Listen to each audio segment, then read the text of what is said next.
Planlanan bu şekilde. Sonra bitiyor. İstersen Zeynep Hanım.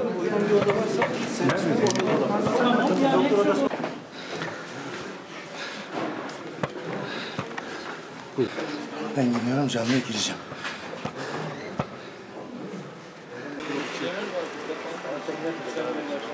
Alo.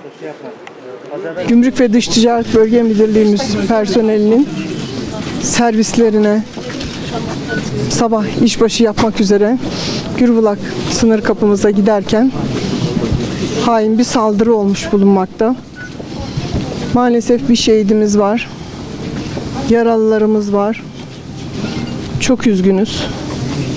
Ben önce bütün teşkilatımıza, ailelerine ve Türk milletine başınız sağ olsun ve yaralılarımıza geçmiş olsun diliyorum. Ticaret Bakanlığı olarak biz ticaretin artırılması, ülkemizin dirliğine, toplumsal refahın artırılması için var gücümüzle gece gündüz 24 saat Türkiye'nin her köşesinde, dünyanın her köşesinde bütün hudut kapılarımızda çalışıyoruz.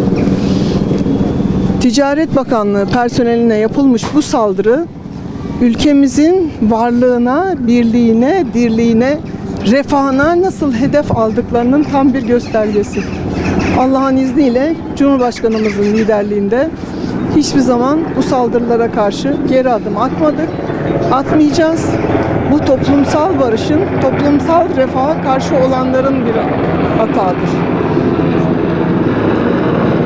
Çok şükür güvenlik güçlerimiz saldırı nereden gelirse gelsin başarıyla yurdumuzu, vatanımızı temsil etmekte ve kendilerine gereken cevabı vermektedirler.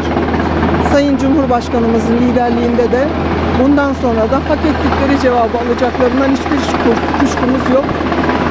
Ben tekrar tüm personelimize başımız sağ olsun, geçmiş olsun diliyor ve milletimize de Sayın Cumhurbaşkanım adına, kabinemiz adına, bütün arkadaşlarım adına hem başımız sağ olsun hem geçmiş olsun diliyorum.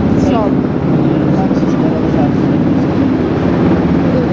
Ağır yaralı 4 personelimiz var ama yaralılarımız var.